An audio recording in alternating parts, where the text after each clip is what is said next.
How's it going, everybody? How's it going? What's up? What's up? Happy Friday, everybody. I'm going to let people get in here for a second, see that we're going live.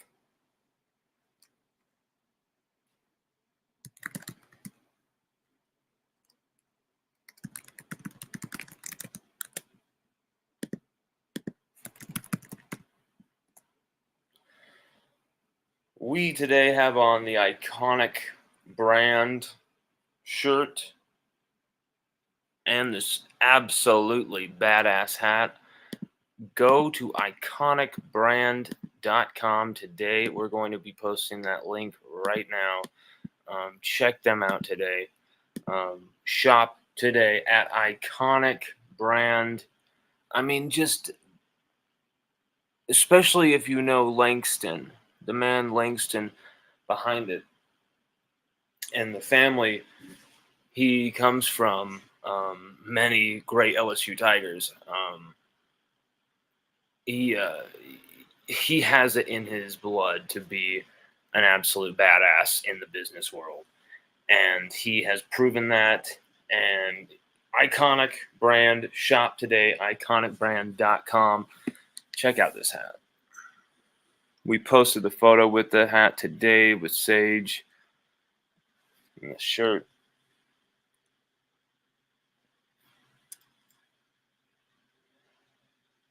It's just filled with a lot of stuff like this.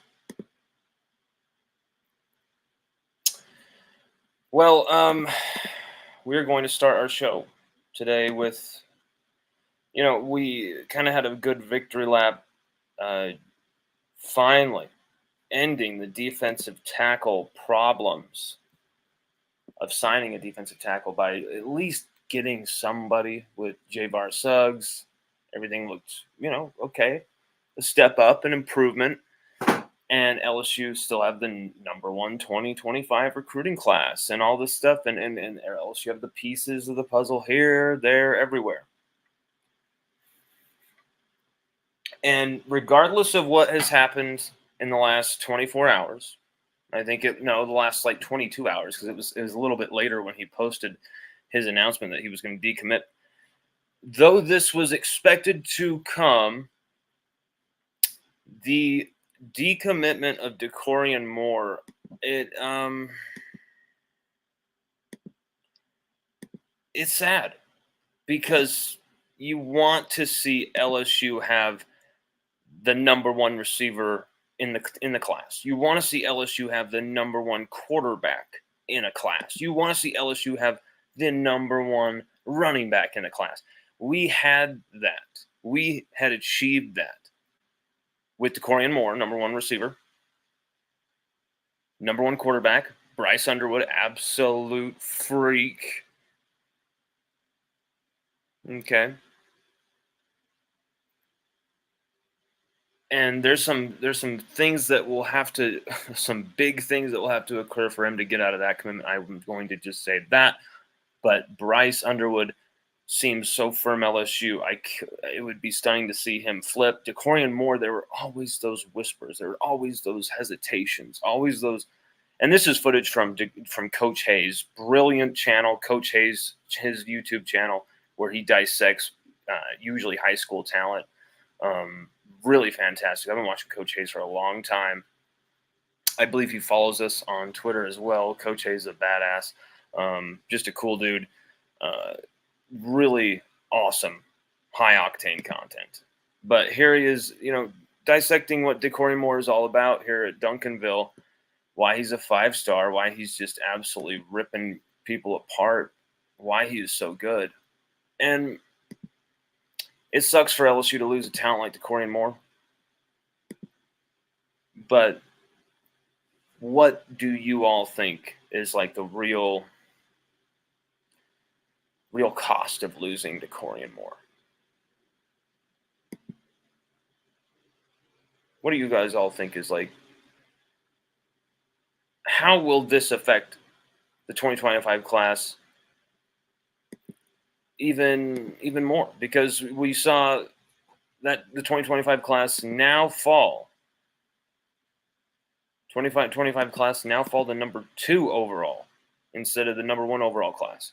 You used to be able to have that claim. We had the number 1 overall class of 2025, and that was just a great selling point to continue to just stack and build, right? And instead, now we drop to number 2 just from losing one guy. That's how talented, that's how highly ranked, and that's how good these guys are. And that's the thing, though, is it seems like Oregon are starting to really pull away. We're talking about NIL money. We're talking about Nike endorsements. We're talking about some extreme things right out of the gate for DK Moore because he's decommitting from LSU and now opening those doors to all these schools, and it's going to be a crazy bidding war. This kid is unbelievable. He is worth that type of money, though. You know, like he is worth that type of money. He is that good. How big of a loss was this, though, everybody? How big of a loss was losing DK Moore for LSU's 2025 class? The program as a whole, you know, wide receiver U, continuing that whole, enterprise. How big of a loss was it to lose DK Moore?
Stan Waters says, we only need Louisiana receivers.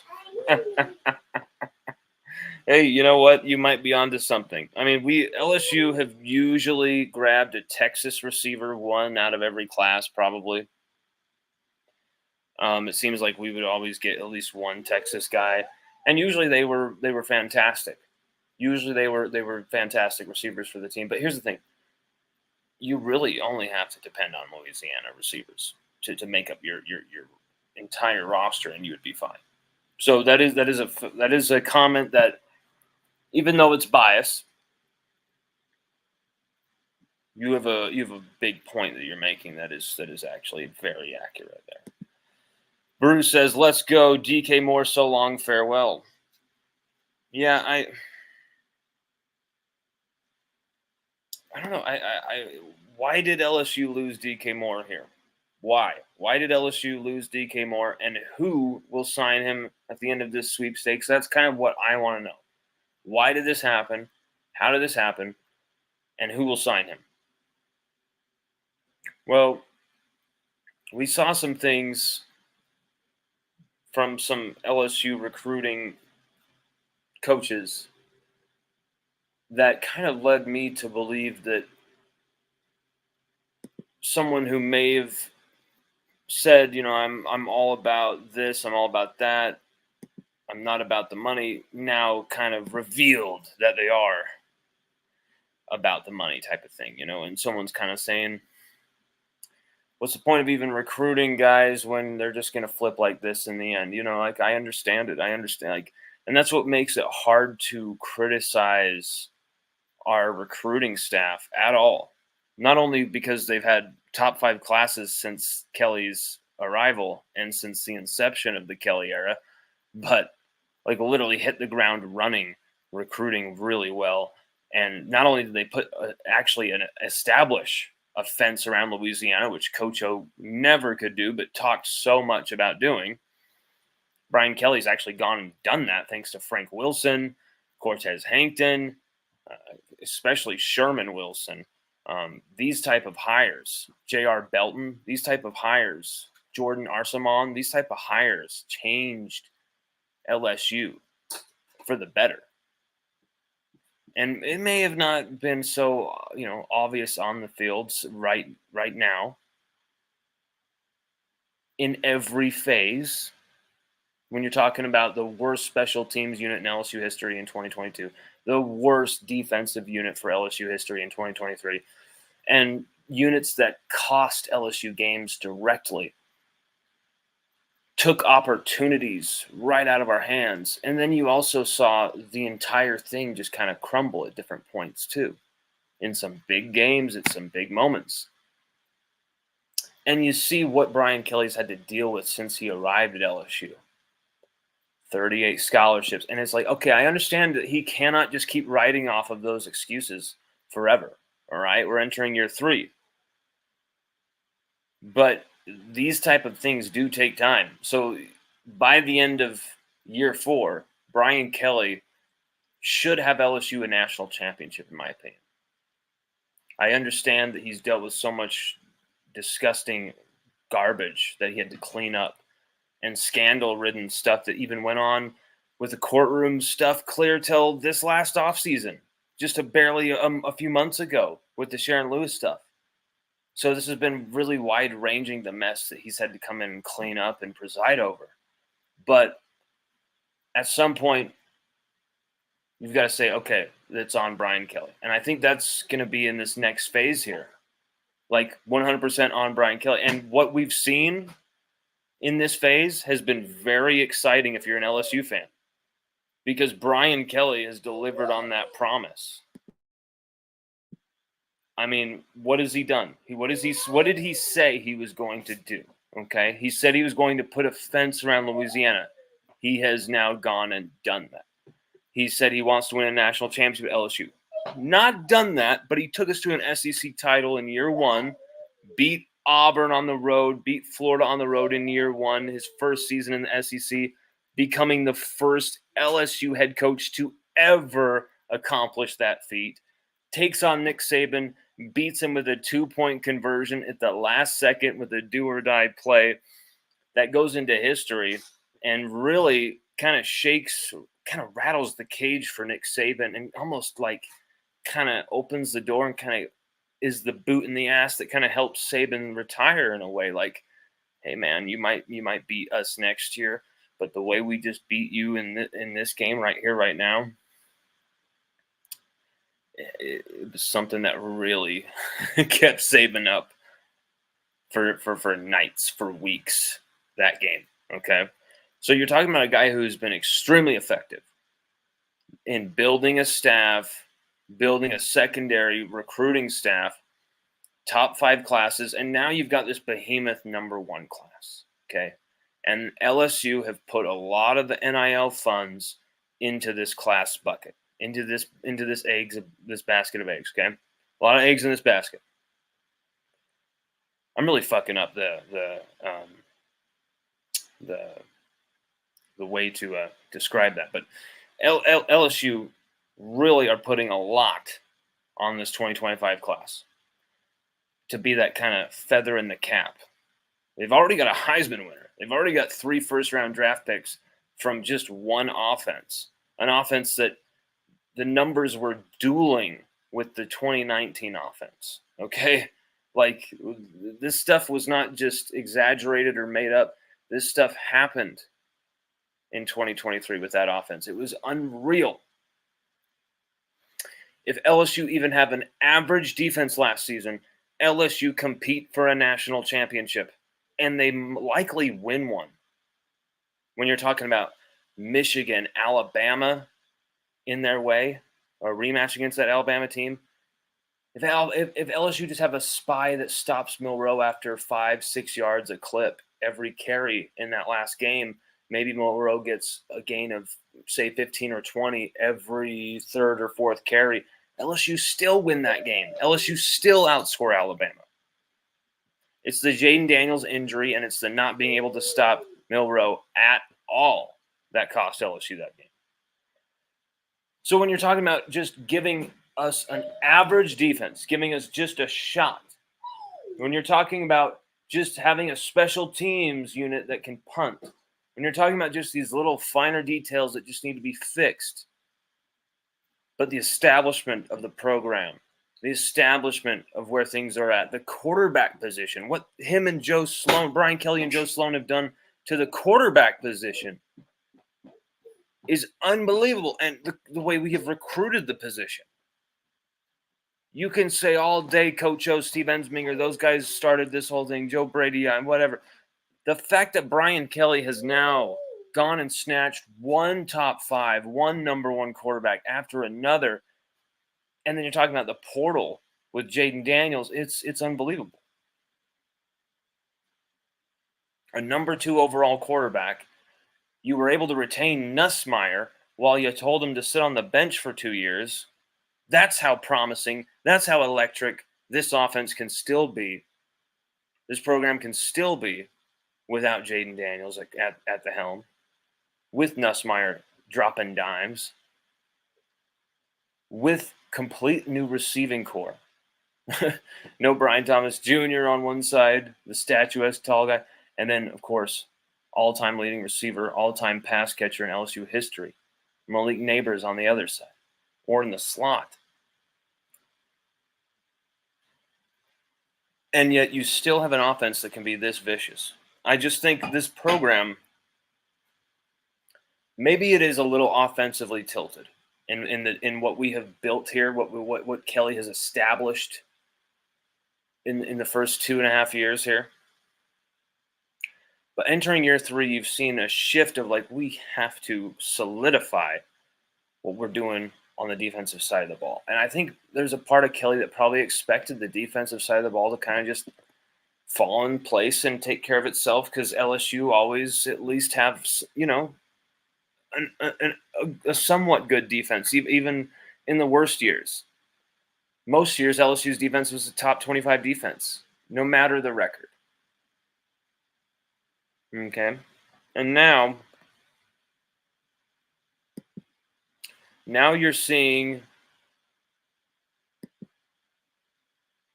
a time where LSU are going out and getting every top guy with Brian Kelly. Number 1 receiver, number 1 quarterback, number 1 running back. I mean, Keelan Moses leading the class. I mean, the star power is insane. 2024 class, Colin Hurley, Caden Durham. I mean, there's been some misses along the way, but it's because they are not willing to bend that extra mile, throwing money just everywhere, bleeding money dry. Not just because LSU can't compete with the money of A&M or Texas or Oregon or Ole Miss. You know, these just money, disgusting rich schools that just all they care about is money. That's all they're focused on. That's all they think the game is going to be in 5 years. And because they're having success recruiting players, that's all they want the game to be in 5 years. I gotta say, like, I feel like, okay, we let DK Moore go. We're not willing to go for some crazy pay-for-play, throw money at DK Moore like crazy, you know, and maybe he's going to go to Oregon, maybe he's going to go to, you know, Texas, whatever. And that's fine, because LSU, we're never going to have a problem with the receiver position. DK Moore, fantastic dude, fantastic receiver, high character guy. I loved what he wrote, his note that he wrote for the fans, for the coaches. But I'm a little upset that he would choose to look away from all that I just brought up. All that just offensive juggernaut and I didn't even bring up what Brad Davis has done to the offensive line, did I? I haven't even brought that up. And that is what has made all this possible, really. That's kind of what's made all this possible is the solidity at offensive line. So, I mean, to just be like, I'm just gonna thumb my nose at that. I'm gonna go take some money from Texas. Okay, you can go be one of those forgotten guys. You can go be one of those guys who gets 1,000-yard season, maybe like 6 touchdowns, and loses in the round of 16 or 32, whatever it is in this upcoming CFP thing. What March Madness basically for college football playoff now. Um, which it's going to be a festival of so much football we're not even going to know what to do with. It's going to make our heads spin. It's going to literally make our brains bleed. There's going to be so much damn football from January. I mean, sorry, from that there's going to be the week after the SEC title games and the conference title games throughout the country. There's going to literally be a weekend where there's wild card playoffs in the NFL, and then there are a potential home playoff game, first round home playoff game, potentially at Tiger Stadium. And we've talked about that when we did the schedule overview. Just like, wait a minute. It's not at a neutral site. These first round playoff games are going to be hosted by schools. Like, what? You could be in Tiger Stadium in mid-December, right before Christmas. Talk about psychedelic, talk about weird. And I'm all for it. I'm I'm there. I just the DK Moore thing upsets me because it's another player who's going against his best self-interest. Like I shouldn't tell someone what decision they should make. I shouldn't tell someone, hey, you're not doing what is best for you. But everyone's going to have an opinion here, right? Everyone's going to say whether you did something right or wrong, okay?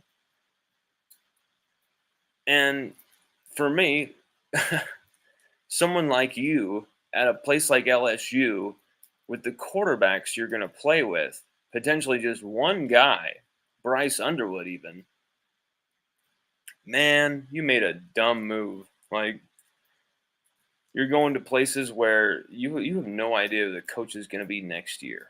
And I know Steve Sarkisian has something that he's built that's pretty solid at Texas. He's always going to be a climber. That guy's always going to be looking for the next, Like, come on, man. Brian Kelly's going to be there for another decade. If Brian Kelly was going to go to Michigan or someplace like that, he would have gone this offseason.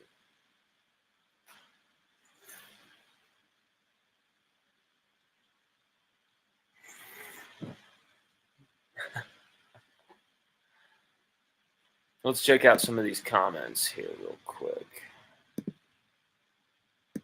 Chris Melder, White Trash Tiger, what's up, Lon? How you doing, my man? How you doing? We're just chilling, doing this show, and just we shaved, and it was so hot today. It's like in the 90s today. It's so fucking hot, and it's just made my face just like God, it's just a hot day. And so I love that we're in here with a really, really nice AC. In fact, I'm gonna even turn it up more. Like, holy crap, what are we doing? It's just get really cold in here. Let's make it Arctic in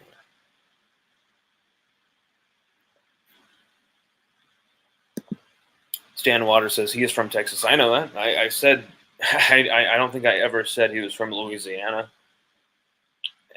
I literally said he's from Duncanville. Dakorien Moore. I'm not saying he's from Louisiana whatsoever. I was commenting on your comment about only getting Louisiana kids. And I was saying that usually LSU, we have a foundation of just Louisiana kids at receiver. And then we get one or two guys from Texas or Florida, That's usually what we do. and Dakorien Moore was going to be that top guy from Texas, that Texas Tiger, and it wasn't to be. It was not to be. Poe English, I have not seen you in a while. What's up, my man? He says, Poe English says, what up, my guy? It's all about the Benjamins. Kelly said he wasn't buying players. Decommit starts happening. Just saying. I mean, I don't think it's so that on the nose, From what I've been told, this has basically been on the cards for the last month that this was going to happen. It just finally went through. Okay. Second, LSU could throw that money at DK Moore, and they might. They still might, because you can see that DK Moore has a lot of love for LSU. Is he worth it? That's the question LSU are asking themselves right now. Is Dakorien Moore worth it? I mean, is he necessary to keep Bryce Underwood? That's another big one. That's another big part of this.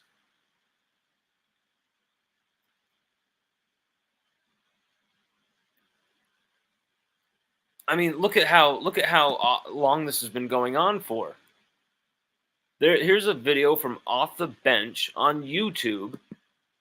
Okay, let me show you this. It says, recruiting upset, why LSU could lose 5-star wide receiver Dakorien Moore. 2 months ago. From 2 months ago. Okay? From 2 months ago, they've been talking about this.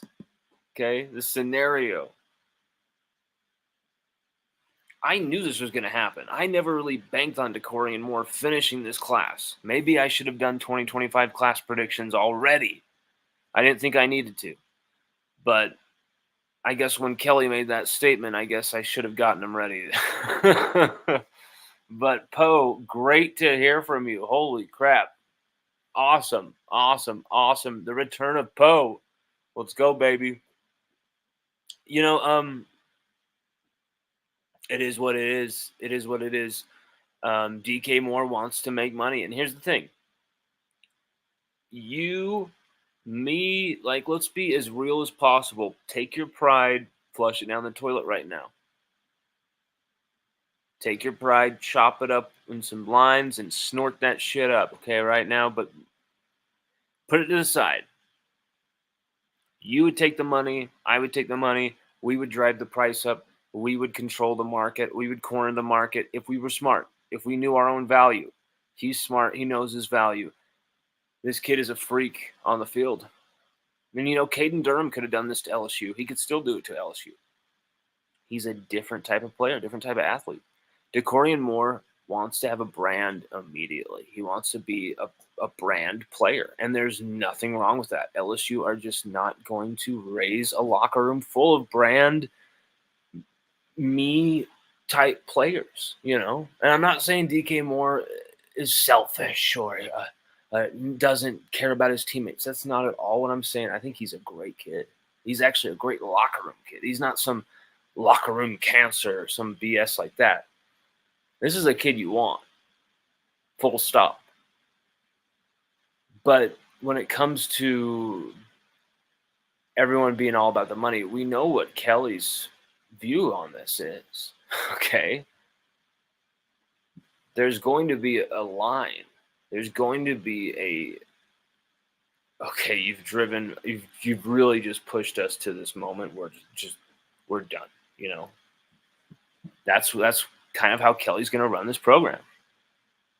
And not kind of, that's how he's going to run this program, and he's proven that from day one. Whether we like it or not, whether we agree with it or not.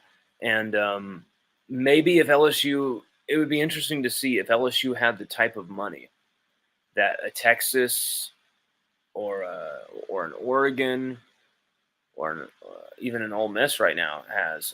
LSU has just, I think, third in the NIL funds. So we're not far off. But say if LSU were willing to throw that money around and had the consistent boosters to have that kind of money on trees, growing on trees around you kind of feeling, would Kelly throw that money around? We've seen the numbers, but we know that they're from the Advocate. We know that they're from Wilson Alexander, who, as much as he has journalistic integrity, the Advocate, they're the flagship for LSU. So, I mean, I'm not saying LSU doesn't have that much money. LSU might have way more money than that. But then if they show everyone, hey, this is how much money we have, we actually have way more than $22 million. We have way more in the coffers for this season. People can drive those prices up and up and up and up. We may have had to pay another $1.5 million for JVR Suggs, for Christ's sake. Like, my God.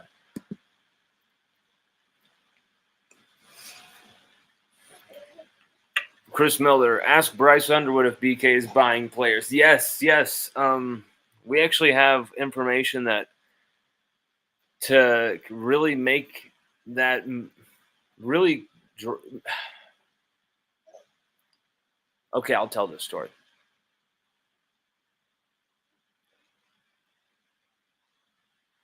We have not been able to substantiate this. Okay, we'll just say allegedly. But we have heard allegedly that to kind of make that move happen with Bryce Underwood, to go from Michigan all the way down to Louisiana, during a visit, they surprised Bryce and his family, allegedly, with keys to a house. And you're just going to move down here while he's here. And here you go. You don't even have to figure out how to move. We've already done it for you. We will move you down here. You don't have to pick up a finger. Private jets with Scott Woodward. They are going to be treating this cat like Jaden Daniels from the beginning. They've already treated him like he's on the roster on the team right now already, and I like that type of recruiting. I think that's beautiful. Why not? That's the best way to find if they can fit in your locker room or not. Sure, they might not match the personality class. There might be personality clashes with the guys on the current team that just would never work out. You'll be smart enough to look beyond that and kind of see whether someone is really going to be a toxic problem in your locker room or not. And I just don't think DK Moore would ever have been a toxic problem in the locker room. I don't think any of these 2025 guys that LSU has commits from or has really targeted have that issue. I think that's really what Kelly is just not going to deal with, and he has a really good way to find that out, and really good way that people research and really do background and vet all of these kids before they even offer them. It's not just LSU throwing offers around the place. They're not ever going to do that. But under Kelly, like they did with Coach O. But LSU will exercise the NIL and the extreme monetary earnings of what you can accomplish on the NIL landscape in 2024. And they'll do that with Bryce Underwood, and they'll do that with Jaden Daniels. They did that with Malik Neighbors. They did, they're doing that with Garrett Nussmeier, 19th in the country right now in earnings with $1.1 million NIL earnings this year alone from Garrett Nussmeier. You think they're going to pay Demonic Williams $1.5 million? Get the hell out of here, Insanity. And so it's not like he's making chump change. And Garrett Nussmeier, it's not like he's, won 10 games in a season for LSU yet. He's only started one game for LSU. It went fantastic. And it looks like Garrett's going to be absolute freak for this season. I am rooting for Garrett Nussmeier more than anybody. I've met the young man multiple times. He drives around a giant truck like you'd imagine. He's a young Christian boy. He loves God.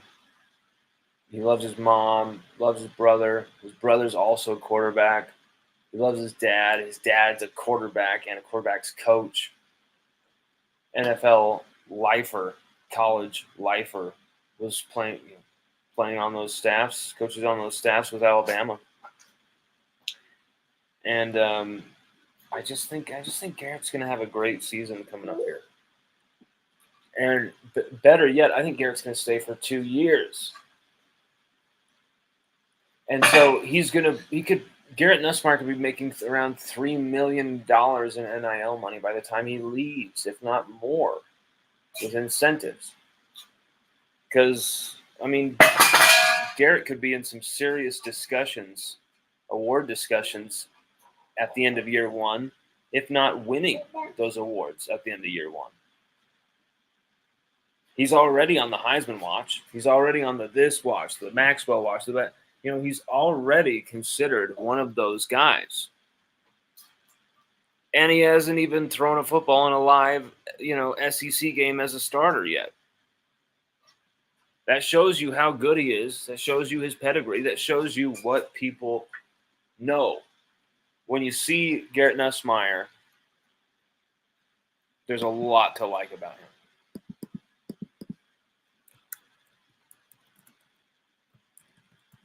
And that's a guy that I have no problem paying that money to. That's a guy that, hey, I have no problem paying that money. You're going to get that money, Garrett. I think Nuss. I'm just excited with Nuss. I'm excited with his potential. I've never really been, hey, I'm so pro Jaden Daniels. I hate Nuss, or hey, I'm so pro Nuss. Put Nuss in, get Jaden out. I hated those politics. I hated that political crap. They tried to tear this team apart, tried to tear the quarterback room apart, and we would never let that happen with our media coverage. Just would not let it happen. Refuse to give into that type of bullshit. We love both of these guys, truth be told. But when you see Garrett Nussmeier making plays like that as a true freshman, I don't know how you can't think anything but his future's bright. He goes off against Wisconsin. He shows a lot of strong evolution to his game. Especially when you're talking about manipulating a collapsing pocket, when to vacate. And he just distributes the ball really well, too. He's just a freak.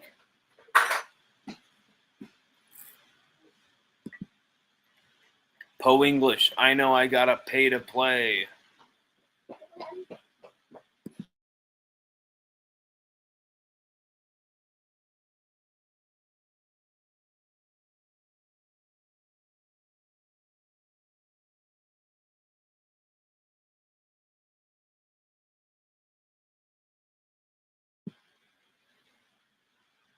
Yeah, and that's why LSU, there's no way, I don't care who, if you want to start Bryce Underwood in his first season, you're not giving into that temptation if Nuss is still there next year. Nuss will play every game, start both seasons if he decides to make this a 2-year thing. You owe him that. And frankly, trying to retain players, trying to be all sanctimonious about, we don't pay players, we don't want to ruin college football, and kind of be an old-fashioned traditionalist about it, then you cut some guy's throat who gives you loyalty. Can't happen. Can't happen. It's not even just about optics. It's about what's right. And Garrett Nussmeier, he's the right guy. It's not just hey, it's what's right. He was loyal. He's also the right dude. And he's gotten better. 2025 recruiting class for LSU, now number 2 in the country. Where are they at in the future here? Where do they look? Where do things look for LSU 2025 recruiting? Are they going to continue to slip? Is this going to be a class where LSU finish in the top 5 still, but really just kind of leave some people feeling bummed out because of what could have been. Not so sure. You know, actually, we were ranked 20. We ranked second on 3. We are ranked 6th. We are ranked 6th on 247 right now. After losing DK Moore, we are ranked 6th. Shocked they didn't take Bryce Underwood's 5th star off. So you got Bryce Underwood, of course. Harlem Berry's not even a 5-star on their ratings. These guys are absolutely stupid. Like, I'm sorry. Like, guys, you're dumb if Harlem Berry isn't a 5-star. It's not that you have to be the perfect player to get the 5th star, and you have to be so, you can't just go throwing 5 stars out there. And I get it. Not everybody's the greatest and blah, blah, blah, blah. But come on. Harlem Berry not being a 5-star is just stupid. And that's just because he plays for St. Martin's Episcopal. If he played for, Duncanville, he's a 5-star. Devin Harper, 4-star out of Calvary Baptist, Shreveport. Jabori Antoine. Love this guy. A Westgate talent. Westgate, New Iberia. You're always going to get great players from Westgate. It always feels like when you get the cream of the crop out of Westgate, you're getting the top of the top.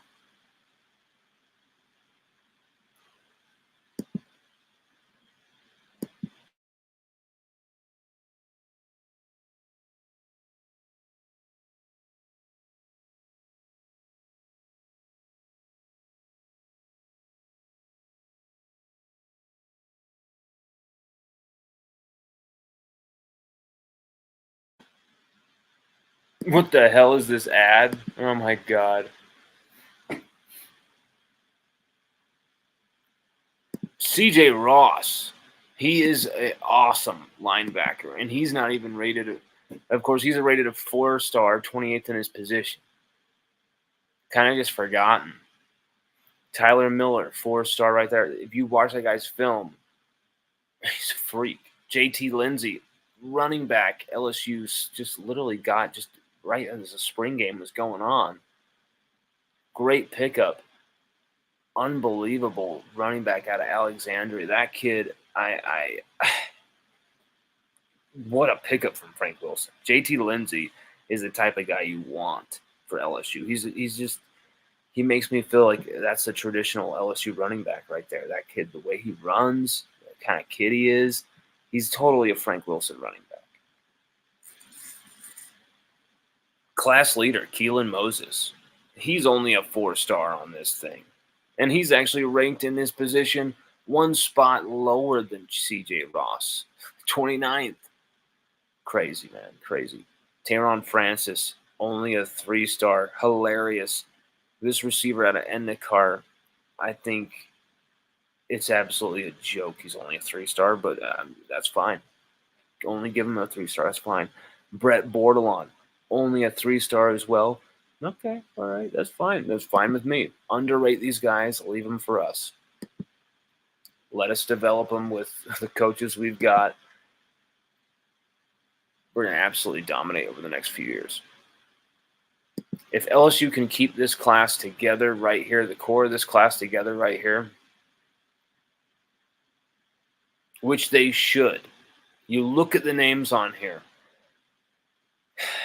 LSU going to have to sacrifice nearly everybody on the list to keep Bryce Underwood if that's what it takes.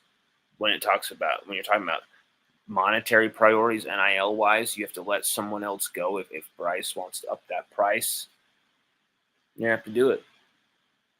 In my opinion, Bryce Underwood is the type of talent that LSU shouldn't make a big deal about it, but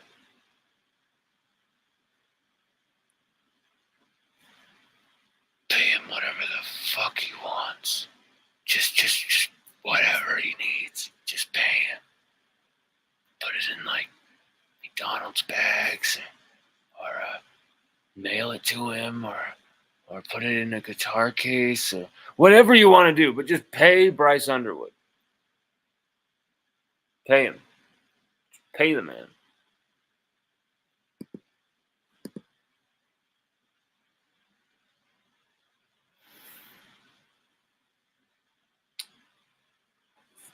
I think that's not a 6 overall class. That's still got to be at least number 2 overall. I understand the number 1 to number 2 hit from losing such a top player, number 1 receiver in the country, Dakorien Moore, but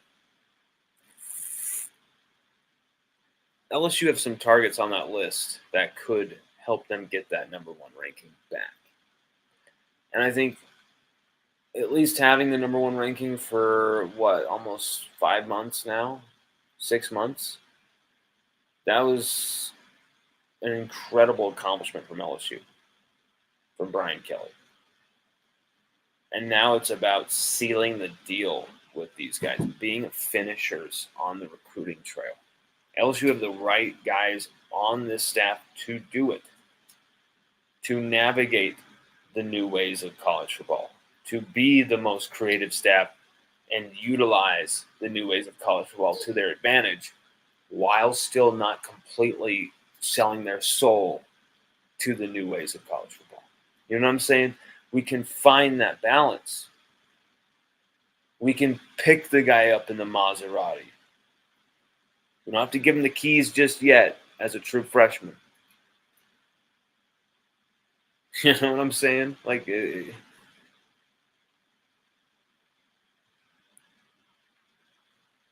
not going to give you $1.5 million out of the gate. We're going to show you that we're going to pay you by giving you $150,000 just because you're signing with us and you're committing with us. You're signing on that paper, and we just believe that you're going to be doing things that you should, like go to class and everything that keeps you eligible, right? So here's $150K. And, perhaps because we're that type of program, when you show up, we take care of the details. You got a new car waiting for you. Might not be a Maserati. It might be something that's something you and your parents have never driven before, something I've never driven before. Might be a Tesla.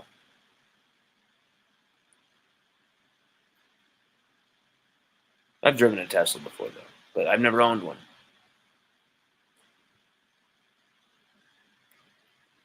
So, I mean, there's ways that LSU can navigate this new landscape because we have the best coaches on the block. I really do believe that. When you're talking about Bo Davis, Cortez Hankton, Joe Sloan coaching the quarterbacks, yes, we don't know how qualified or how good Hankton and Sloan are as OCs, as co-OCs.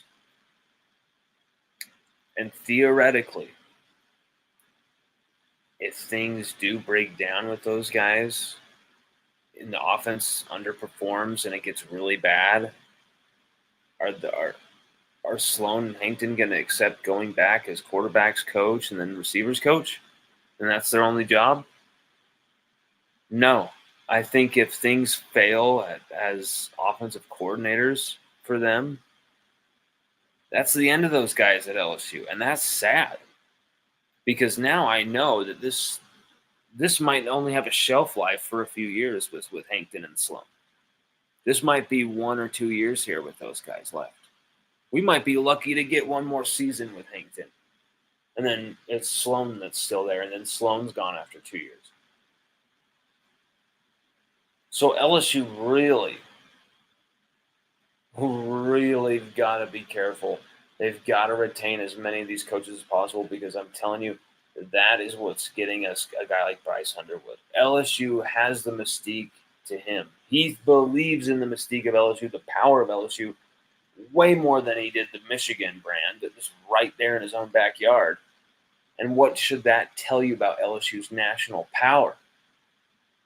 But you still got to be able to finish, and you've got to be able to deliver, and you've got to be able to hammer that thing home. And sometimes it just takes a little bit of effort and a little bit of grease in the palm sometimes. And you got to be like, hey, I'm willing to throw around that money, but here's the line. You can't be sloppy like the whole Demonic Williams, Coach Landers thing where the guy's clearly got his own house paid to him by Oklahoma. And it's like, I can't believe how stupid Oklahoma are. I can't believe how stupid Oklahoma are. they would just throw money out at this guy. $3-4 million to Demonic Williams. What are you doing? Brent, Coach Venables is like, what are you doing, dude? You didn't just sign, 5 different 5-stars at once or something. Brian Kelly didn't flex or anything after he got Bryce Underwood, Dakorien Moore, Harlem Berry, and then Keelan Moses all to commit. He didn't flex after that. Shelton Sampson was one of the most highly coveted receivers of his class. And when LSU got him, no one gave Brian Kelly any credit for it.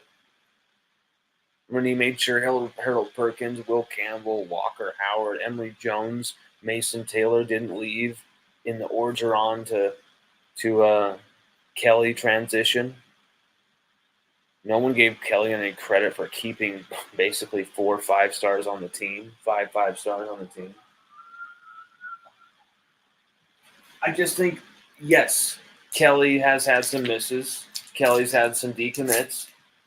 On the whole, though, I don't know how LSU fans can't be excited about what is being built, what's being formulated at LSU. And not only that, but really it's all about the people. The people we have to do it. The people we have pushing those buttons that's what's got me excited.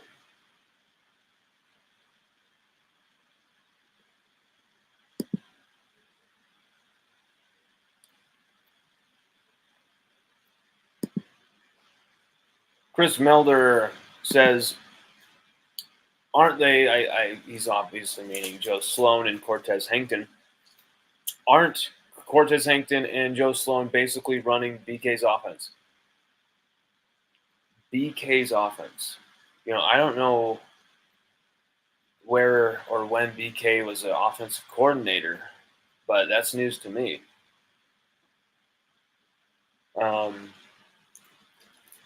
He has some offensive philosophies. He's very into offensive line play, offensive lines moving, offensive lines being in movement, pulling tackles, stretch plays. He's very into counter tray. He's into running offense, setting up the pass more. And you can say he's into 12 personnel. He's into the tight ends and having a big role. And I get it. That's kind of more of an exaggerated kind of myth thing. Like, we've seen that and we haven't seen that either, too. So, really, this is not Brian Kelly's offense. This is Joe Sloan and Cortez Hankton's offense. And it's going to be built off of the principles of Mike Denbrock's offense.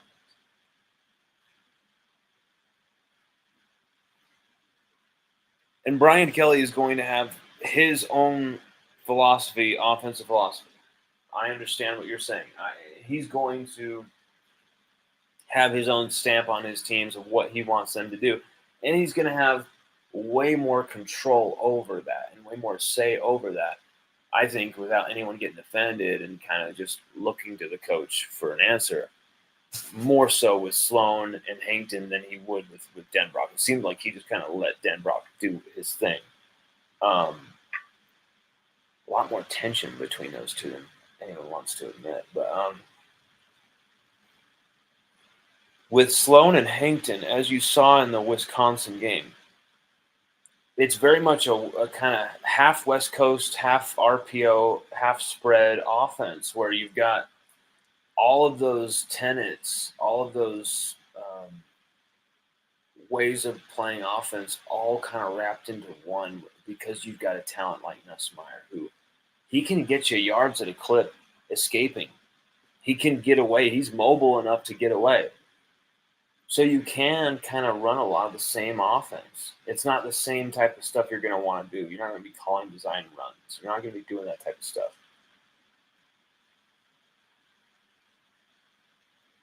But you're going to see a lot of the RPO fakes, the same RPO fakes and the deep shots that you saw this last year. You're going to see that with Garrett Nussmeier. Because why the hell not? No one can stop it. Keep running it.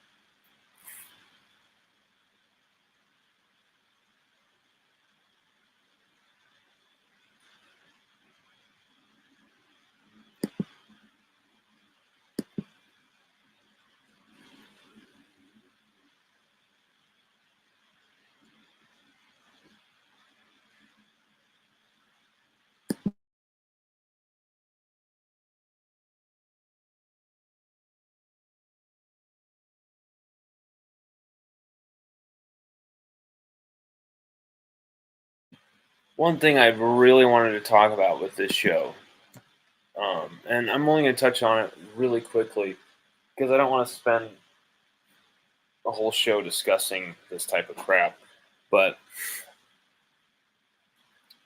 I think this is very interesting what we saw from Dabo Swinney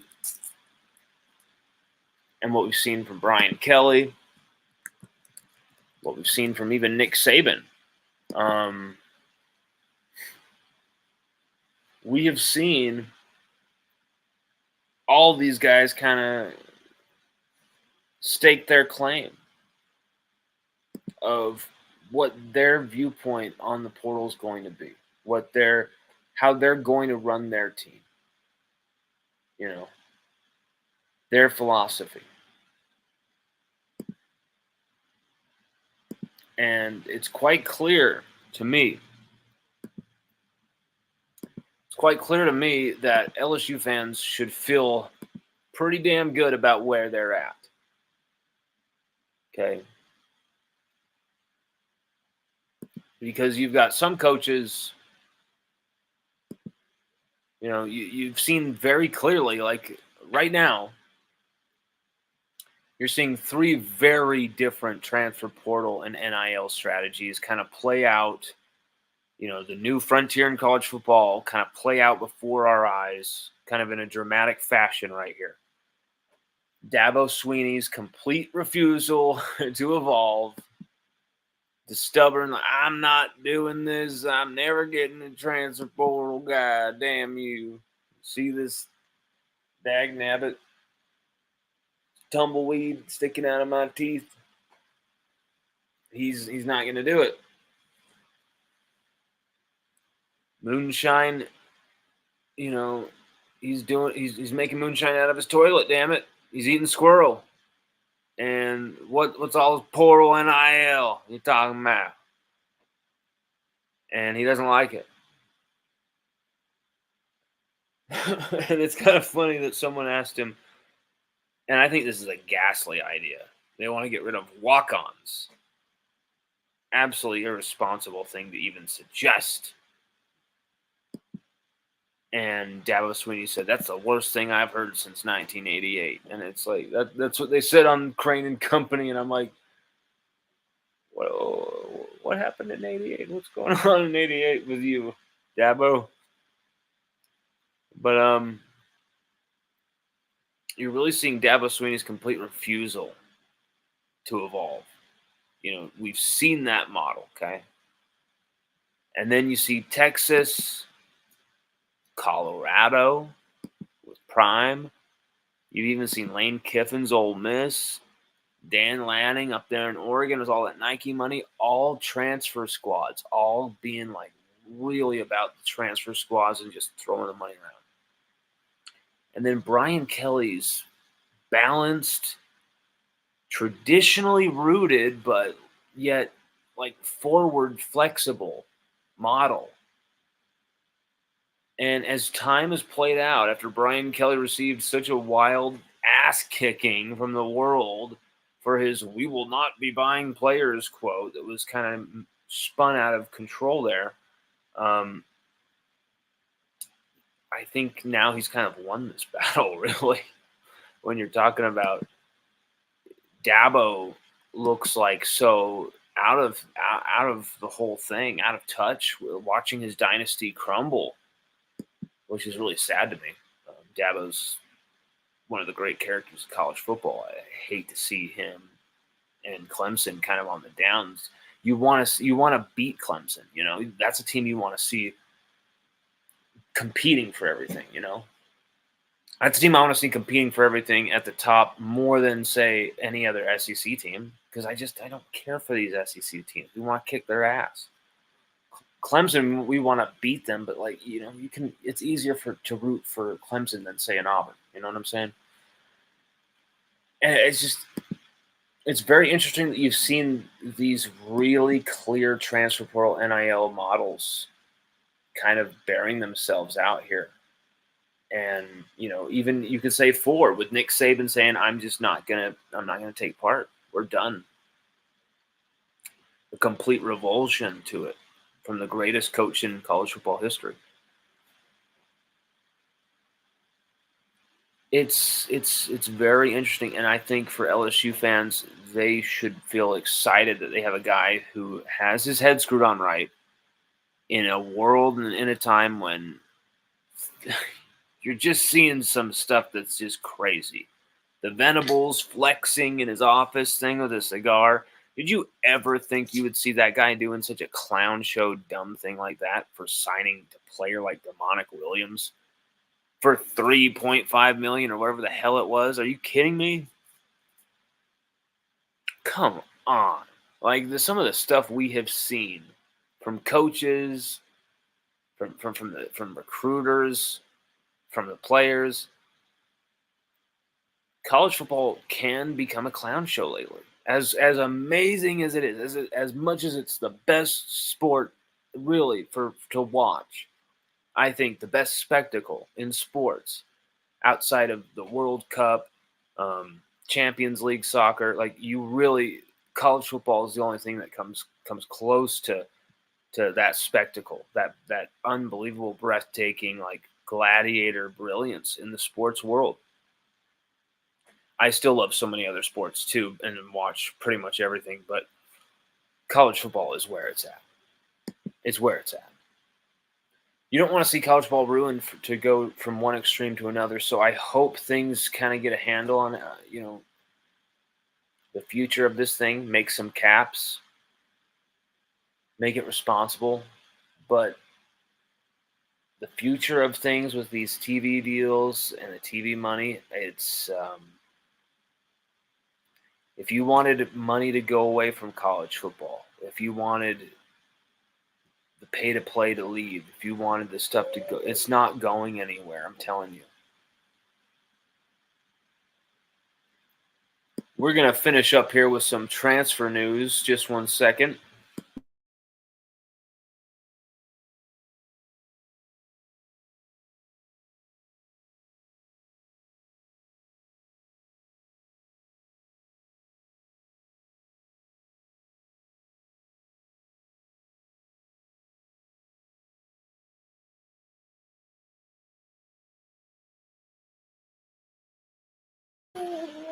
Say hi. Say hi. Playing with his new Silver Surfer car. I wanted to highlight Sky Ryan, Sage Ryan's little brother. Okay. Class of 2027 out of Lafayette Christian Academy. He just picked up his first D1 offer from Baylor, and he got it personally from Coach Dave Aranda. Personally recruited and offered by Dave Aranda. That is tops. And Sky is he's a fantastic talent. He's been playing a year or even two ahead his entire upbringing playing football. So he's already got that football IQ. He's already got that aggression. He's already got that ball hawking sensibility about him. And I'm excited. I'm wondering, why is Raymond not offering him? Where are you, Corey? Corey, Earth to Corey Raymond, offer Sky. And I guarantee after camp season, he will absolutely offer Sky Ryan. Sage Ryan's little brother, once again, receiving an offer. And you know what? Let's actually get a photo of us and Sky Ryan and their whole Ryan family. Put that on the screen. That was fun meeting them in Atlanta.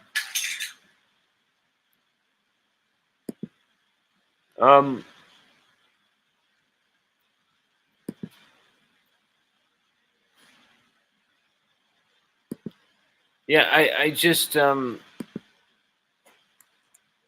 we'll finish with some transfer updates with LSU. We're going for Wes Walker and Tyler Barron.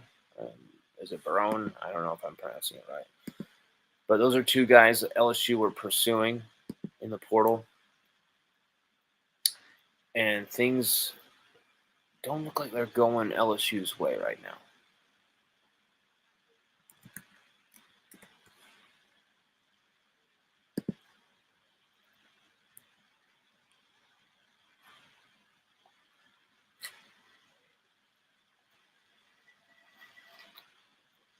Here we go. Here we go.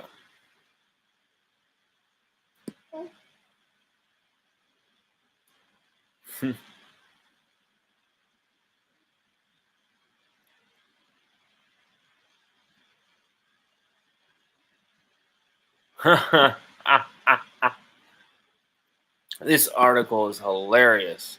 I forgot about this article. So we went to the SEC title game this last in 2022, and we wrote some stuff. We did a bunch of live streams and stuff like that when we were there.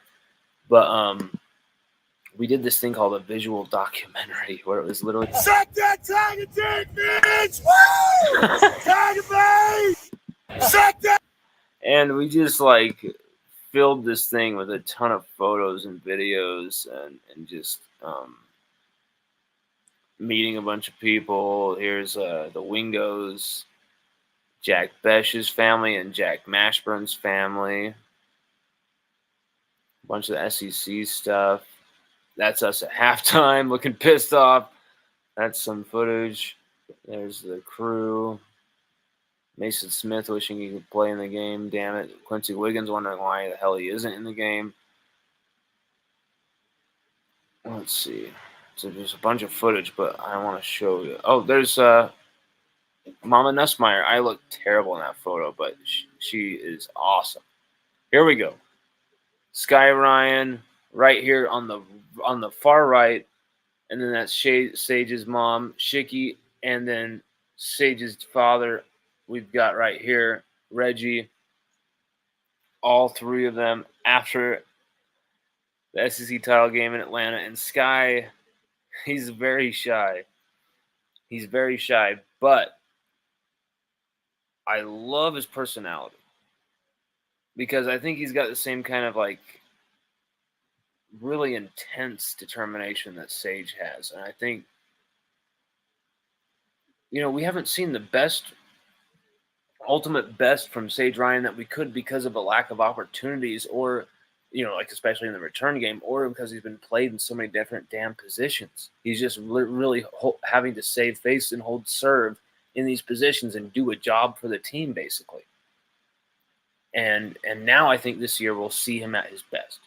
And I think you'll really get some more respect for Sage Ryan as a player because I know there's some people who are down on him. Sky, I think Sky might even be better than Sage. And Sage is one of the best athletes to ever come out of Lafayette.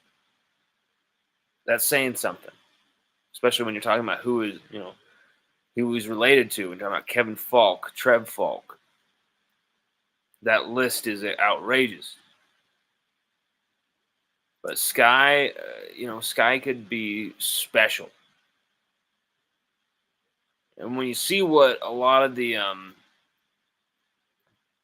folks say about Sky in the know, they love Sky Ryan. When you're talking about like Juwan Johnson, he highly rates Sky Ryan like crazy.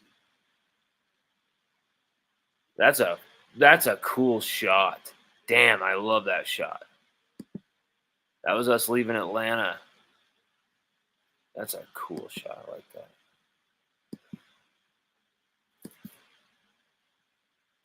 We'll check out some comments. Amacat1, what's up, Amacat? You're back. Amacat back. Don't talk back. Amacat back. Don't talk back. He says the bowl game plan. I like how you wrote that. The bowl game plan. Game. The bowl game plan on offense was good. We'll be fine. I think I think there's going to be a chance that there's going to be more issues on offense than meets the eye because everything has to gel and fall into place, especially when you're talking about some of these new receivers coming in. Kyron Lacey, Chris Hilton Jr., they're going to have fine chemistry with Garrett. Mason Taylor as well.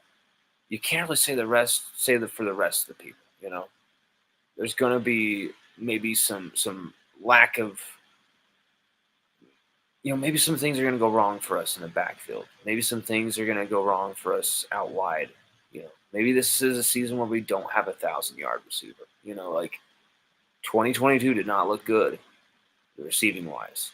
If there's another season like that, Hankton's going to have to almost prove in 2025 that Malik and Brian didn't, like, you know, make him at LSU in a way. Like, he's going to, like, I'm not saying that. That's not my opinion, but he's going to have to prove that in a way to the people, because you know what they're going to say after, oh, it's becoming a pattern now. He didn't have Malik and Brian.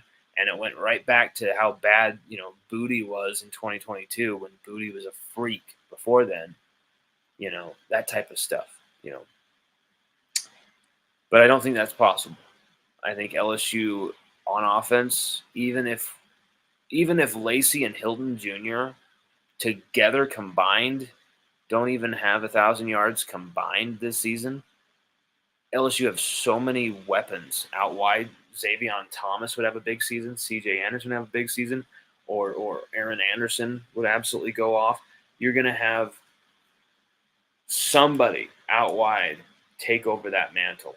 There's too many options. You really think, Shelton Sampson, his potential is outrageous. Kyle Parker, his potential is outrageous. LSU hasn't even scraped the surface on any of these guys yet either. And let's don't forget, Lacey had 7 touchdowns last year. 7 touchdowns in a season where Malik Neighbors and Brian Thomas Jr. were targeted with everything, catching everything. Mason Taylor, I don't even know how he finished with 1 touchdown.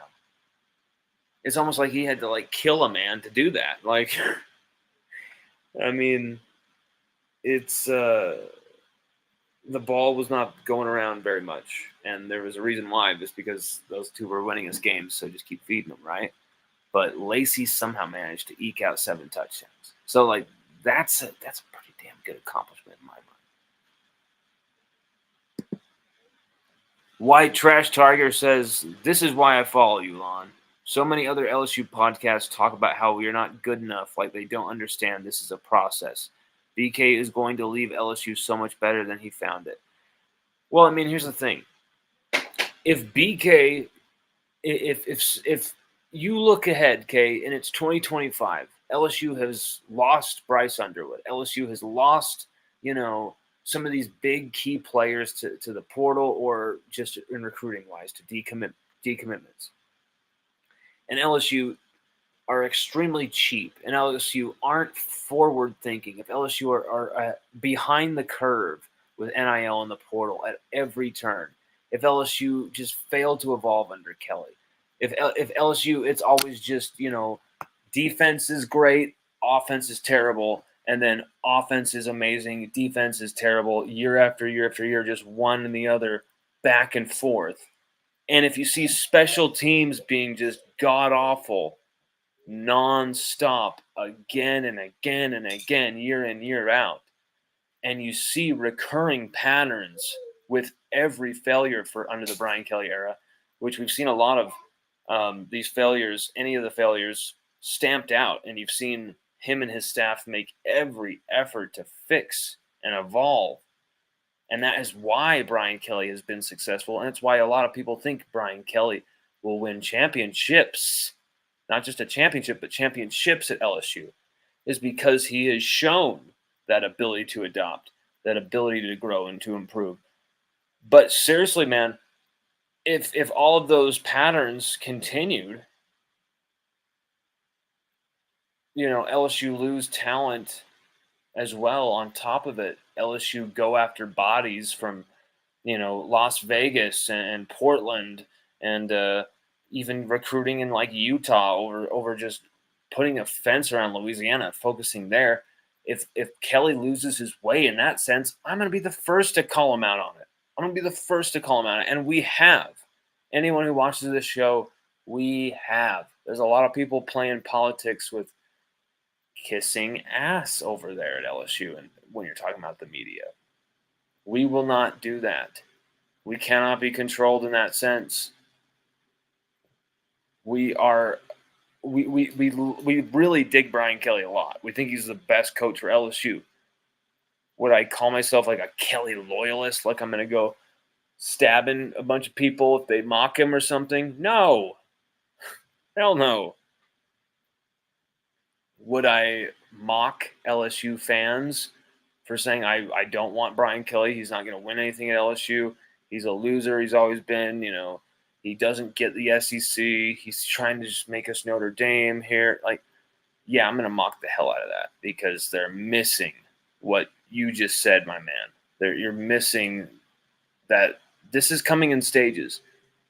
The fact that LSU went to an SEC title game in year one under Kelly, after the way this program was, the way it was left when he found it, nuts.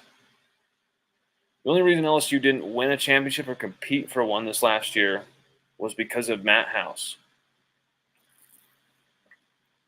Still, I'm the only one, it seems, in the media who's willing to kick Kelly's ass for allowing House to continue.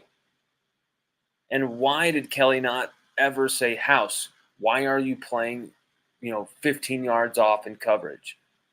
Hey, House, why are our defensive linemen 2 yards off the ball at the snap?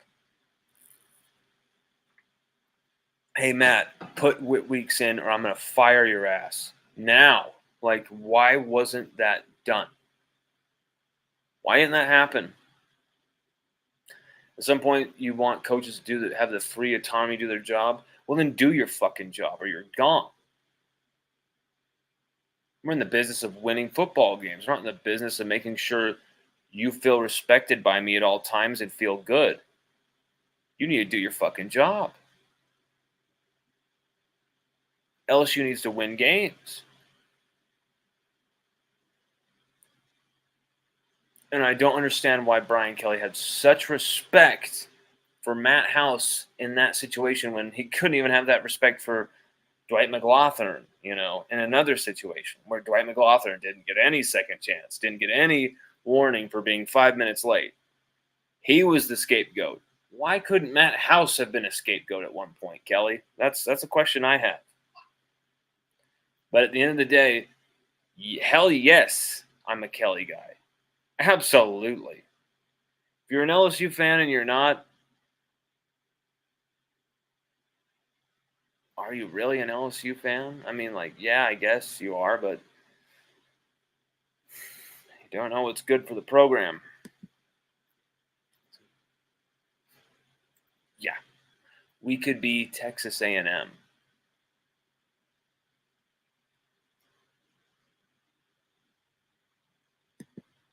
What's up, Jamer? Jamer. Her father's doing great. Prayers and good vibes to her father. Father Siobhan. Father Jamer. No, her dad's not named Jamer. Your dad's not named Jamer and names his son, names his daughter Jamer after him. He would name his son Jamer, right? Would you name your daughter after you? As a guy, that'd be weird. I have a daughter and I name her Lon. That'd be so weird. That's so strange. I'm sorry, Jamer. I got on a weird tangent there. Everybody, my face hurts. My throat hurts. I feel like I've been beaten with a baseball bat because I've talked too much. Where is Logan Graffia when you need him? Everybody, have a happy Friday. And we're going to be having some very crazy guests coming. I know I keep saying that, but things keep happening with these damn interviews. And let me just say it like this. When this happens, when it's posted out there, I think you guys are all going to press play as immediately as you can because the people I'm going to be interviewing are not only LSU legends, but we never get interviews from these three. Never have heard these three on the record about anything. And they're three of the most popular, the most successful LSU Tigers in program history. Not just in their positions, but overall. So you are going to want to definitely get some popcorn, get some gummy bears, get some beer, get some wine, get some weed, get some sexy women next to you. And absolutely dig in and watch these interviews when they come out, because I am promising you what we have set up. It will titillate, it will transcend, and it will triumph.